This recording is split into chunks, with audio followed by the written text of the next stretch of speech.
Olá pessoal, como é que vocês estão? Vamos fazer aqui a nossa revisão para essa prova do Enem, perfeito? Vamos lá. Primeira questão. Então, plantas terrestres que ainda estão em fase de crescimento, elas fixam grandes quantidades de CO2. Presta atenção aqui. Quando eu falo aqui que a planta vai fixar grande quantidade de CO2, é porque a planta, como um todo, é que ela vai realizar o processo de que, se ela vai fixar CO2, a planta vai fazer o processo de fotossíntese, que seria justamente esse mecanismo, certo? Utilizando para formar novas moléculas orgânicas, lembre-se que as plantas elas vão produzir glicose e liberam grande quantidade de oxigênio. No entanto, em florestas maduras, florestas adultas, cujas árvores já atingiram o equilíbrio, o consumo de O2 pela respiração tende a se igualar à produção pela fotossíntese. E a morte natural dessas florestas afeta temporariamente a concentração de O2 e do CO2 próximo à superfície do solo de caída. A pergunta é: a concentração de oxigênio próximo ao solo, no local da queda, será? Vamos lá? Primeira coisa, quando a gente fala do ciclo do carbono, o ciclo do carbono envolve a presença de plantas, tá aqui, e a presença de animais. Quando eu falo de plantas, fica bem claro que planta faz respiração e planta faz fotossíntese. A planta faz os dois processos. E os animais só fazem respiração, a gente só faz liberar CO2 na atmosfera. E é muito importante que vocês percebam essa palavra aqui embaixo, que é a decomposição. A decomposição da matéria, ela também libera o quê? CO2 na atmosfera. Então, o certo era botar aqui, vamos fazer um resumo aqui de lado. Quando eu boto aqui fotossíntese e no outro lado eu boto respiração, eu vou dizer que a fotossíntese libera glicose mais O2. Isso vai ser utilizado pela respiração, que vai liberar CO2 e água, que passa a ser o produto da fotossíntese. Não esqueça que a decomposição da matéria, eu vou abreviar aqui, a decomposição da matéria também libera CO2. Então, quando ele colocou na questão que as árvores mortas elas vão decompor, vão se decompor, logo vai liberar o quê? Mais CO2 na natureza, perfeito?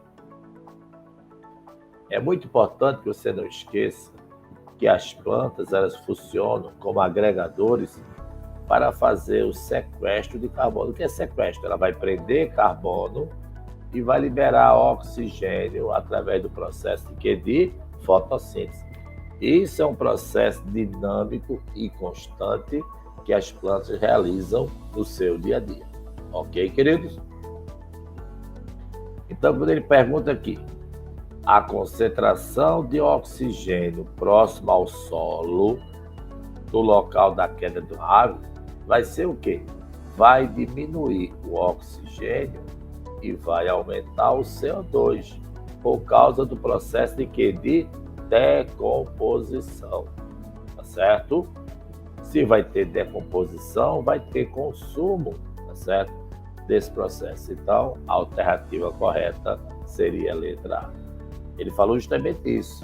Na linha próxima ao solo, ali, se a árvore está se decompondo, ela está o quê? Consumindo O2 e liberando CO2, tá certo? Então, a produção de CO2 vai ser o quê? Menor. Perfeito? Vamos lá. Outro tópico que a gente sempre tem que falar é sobre o que eu falo de origem da vida. Isso aqui é um ponto polêmico. Por quê? Porque se tem algumas ideias mas não se tem exatamente o processo como um todo. Então, o que ele diz aqui? Há 4 bilhões de anos, a atmosfera da Terra não continha oxigênio, quer dizer, a Terra primitiva não tinha oxigênio, mas outros gases, como metano, amônia, vapor de água, entre outros. É isso que está aqui na primeira estrutura. Quem disse isso foi um cara chamado de Oparin, junto com outro cara chamado de Haldane. Esses dois, eles determinaram qual seria a composição da Terra primitiva. Perfeito? Disso aqui, como a Terra primitiva não tinha oxigênio livre, logo não tinha ozônio, e ela sofria muitas descargas elétricas, desse processo, é o primeiro momento do mecanismo complexo, foi o aparecimento dos aminoácidos. Quem disse isso foi um cara chamado de Miller, junto com um rapaz chamado Urey.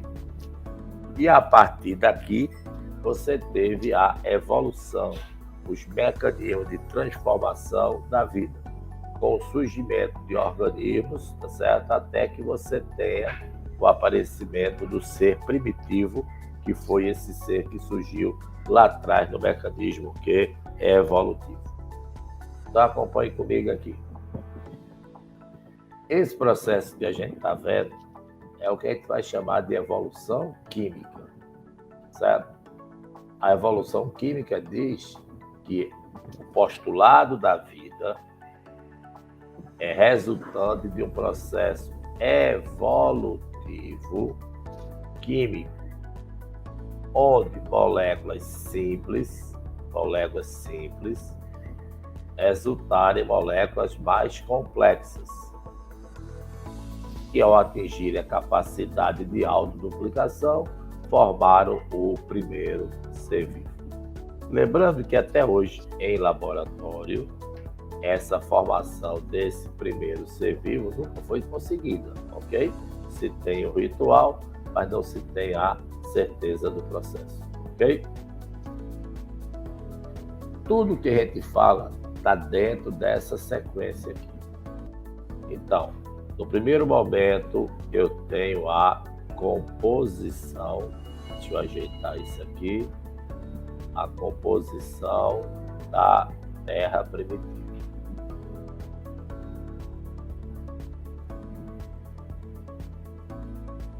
Essa composição foi proposta por Oparin e o outro rapaz no processo, ele é chamado de Haldane.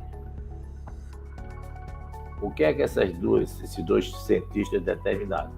Que a Terra primitiva era formada de metano, que é o CH4, amônia, que é o NH3, hidrogênio e vapor de água.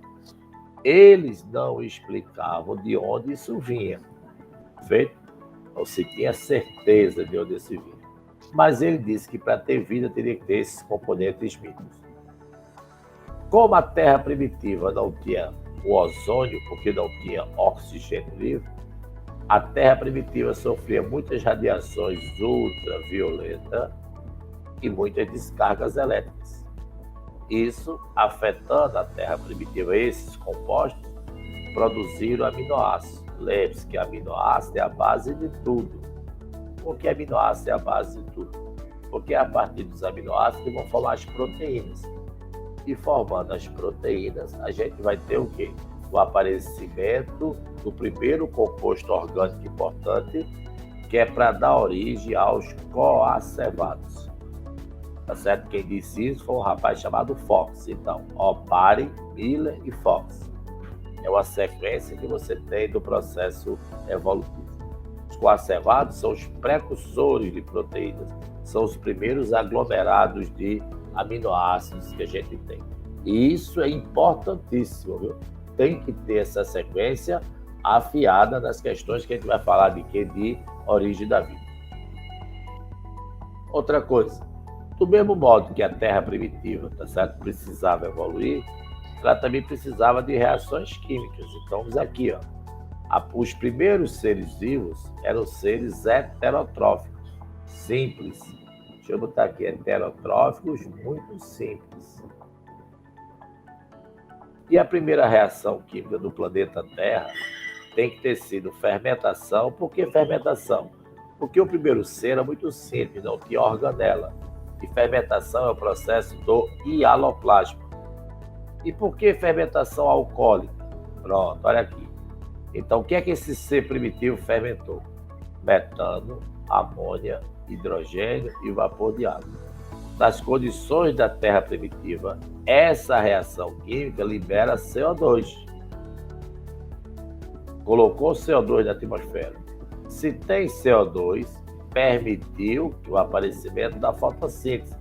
Então, aqui na fotossíntese, depois é que surgem os seres autótrofos. São os seres mais organizados. Se tem fotossíntese, liberou glicose e o O2. O aparecimento do O2 permitiu a respiração aeróbica. Então, perceba que respiração aeróbica é o último processo da evolução evolutiva por causa de quê? Do surgimento do final de quê? Do oxigênio. Ok? Então, aquela sequência ali, tá certo? Quando faz a pergunta de quais seriam as primeiras substâncias, os primeiros elementos, deixa eu voltar aqui, certo? Ó, surgiu o quê? Os aminoácidos, que vão evoluir para coacevados, que vão evoluir para ser primitivo. Ok? Então, deixa eu voltar para cá. Alternativa correta, letra A. Certo? Aminoácidos, coacevados, célula primitiva. Esses compostos foram levados para o ambiente e as moléculas começaram a se isolar, etc. Então, alternativa correta, letra A. Ok? Terceira questão. Lembre-se que dos conceitos de evolução, e quando eu falar de evolução, duas palavras importantes. O que é que vem a ser homologia e o que é que vem a ser analogia. São dois conceitos que vão seguir a gente sempre. Homologia, também claro aqui no processo, e analogia. O que é isso? No mecanismo aqui, observe que se eu destacar esse osso aqui, ó, então eu vou destacar esse osso número 1. Eu vou destacar esse osso número 1. Eu vou destacar esse osso número 1. Eu vou destacar esse osso número 1. Observe que eu tenho aqui 4 animais diferentes, que são mamíferos: homem, gato, baleia e morcego. Mas observe, apesar de serem animais diferentes, eles apresentam o mesmo tipo de osso. No caso aqui do membro anterior, que seria o húmero. É através desse conceito da evolução que a gente aprende, tá certo? O que são os dois conceitos. Então me ajude aqui. Homologia são quando eu tenho órgãos com as mesmas origens, porém eu vou ter funções diferentes. É o que a gente está vendo na questão. O braço do homem, a pata do cavalo, no caso lá é o gato, a asa do morcego e nadadeira da baleia. Se você seguir pela cor, todos os ossos estão presentes em todos. Mas só que cada membro desse vai ter uma função diferente. O braço do homem para manipular, a pata do cavalo para correr, a asa do morcego para ter, tá certo, o voo e a nadadeira para nadar. Mas observe que eles apresentam a mesma origem, certo? Eles são mamíferos. Isso nos leva, toda vez que eu falar da palavra homologia, está ligada à irradiação adaptativa. Irradiação quer dizer que eu vou ter um ancestral comum. É isso que você está vendo aqui na imagem. Tá certo? Todos os mamíferos tiveram origem de um ancestral primitivo, que foi se diferenciando, dando os diversos tipos de mamíferos. Ok? Já a analogia é diferente. Analogia, as origens são diferentes, porém, eles vão ter a mesma função. Toda vez que eu falo de asa, asa é para voar. Mas na evolução, os insetos surgiram milhões de anos antes de uma ave. Porque inseto é um invertebrado. Logo, a asa serve para voar nos dois, mas essas asas vão ter origens diferentes. Quando eu tenho origens diferentes e mesma função, eu vou desenvolver um quadro de quê? De analogia, ok? Então observe aqui, outro critério. Analogia nos leva à convergência adaptativa. Convergência é quando eu tenho a aparência. Eles são semelhantes na aparência, mas não são parentes. Ó, um inseto, uma borboleta, uma ave, um morcego, as asas são parecidas, servem para voar. É apenas uma aparência, mas a evolução ela é o quê? Diferente. Não existe esse parentesco evolutivo, ok? Outro exemplo aqui de convergência. Se você comparar esses três peixes da primeira figura, observe que os três vão ter essa nadadeira dorsal, tá vendo? Ó, nadadeira dorsal. E eles apresentam a nadadeira caudal parecida. Então, eles são parecidos por causa do ambiente. Aqui em cima é um tubarão, que é um peixe cartilaginoso, surgiu no planeta Terra milhões de anos atrás, e aqui embaixo eu tenho um golfinho. Golfinho é um mamífero que voltou para a água, certo? Então, eles têm o quê? Eles são análogos. Logo, eles vão ter uma convergência adaptativa. No outro desenho, observe que hipopótamo, jacaré e sapo têm uma maneira parecida de ficar na água por causa do ambiente, mas eles não são parentes entre si, ok? Então, quando ele fala aí, certo? Aquela questão que mostrava os ossos, e os ossos são ligados, certo? Na mesma função, tá certo? Na origem, etc. Então, eles vão ter a alternativa correta, a letra A. Os ossos com o mesmo número são considerados homólogos, certo? Então, mesmas origens, porque eles são mamíferos, mesmas origens com funções diferentes. Mesmas origens com funções diferentes. Perfeito? Ok? Vamos lá. A questão sobre componente químico da célula. O cultivo de células animais transformou-se em uma tecnologia moderna com inúmeras aplicações, dentre elas testes de fármacos visando o desenvolvimento de medicamentos. Apesar de os primeiros estudos datarem de 1907, o cultivo de células animais alcançou sucesso na década de 50, quando Harry Eagle conseguiu definir os nutrientes necessários para o crescimento de uma célula.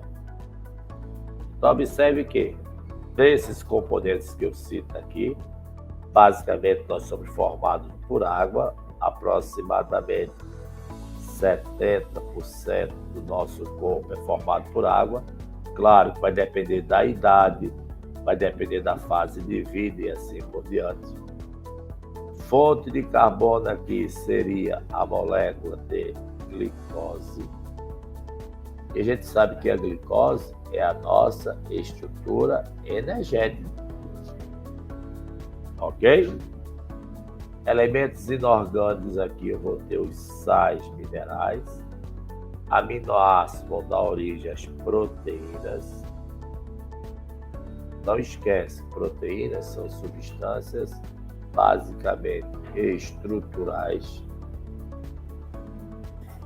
Vitaminas, elas são substâncias reguladoras. São reguladoras do metabolismo. São substâncias reguladoras do metabolismo. A gente vai ter antibióticos, vai ter indicadores de pH, que é a história de saber se o pH é ácido, neutro ou alcalino, e o soro também que é colocado. Feito? Aqui você tem uma ideia bem legal, né, dessa composição. Basicamente nós somos água, depois proteína, depois ácido nucleico. A gente não falou ali, mas ácido nucleico seria o estudo do DNA e do RNA. Carboidrato é a nossa primeira fonte de energia. Gorduras, lipídios aqui basicamente é a nossa principal substância de reserva. Sais, outras substâncias e presença de água. Ok? Então ele faz a pergunta: qual componente garante o suprimento energético para as nossas células?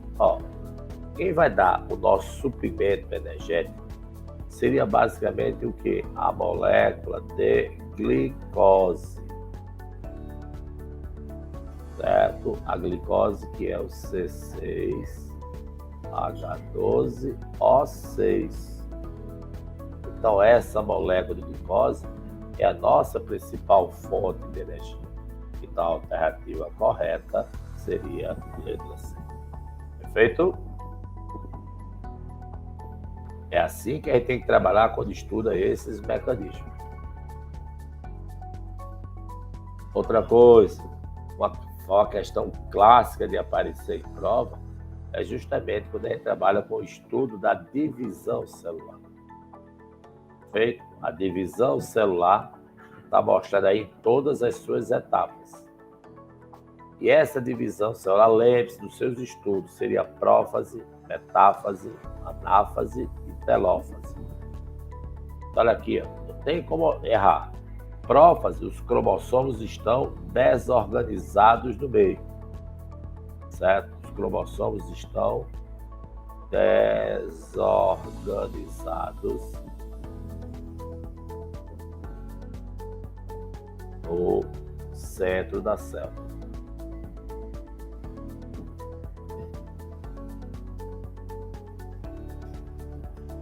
Vou botar aqui cromossomos desorganizados no centro da célula.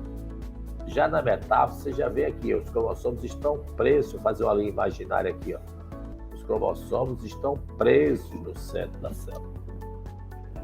Na anáfase, acontece o quê? Acontece a migração das, o termo está todo completo aqui, das cromátides, que são as perninhas do cromossomo,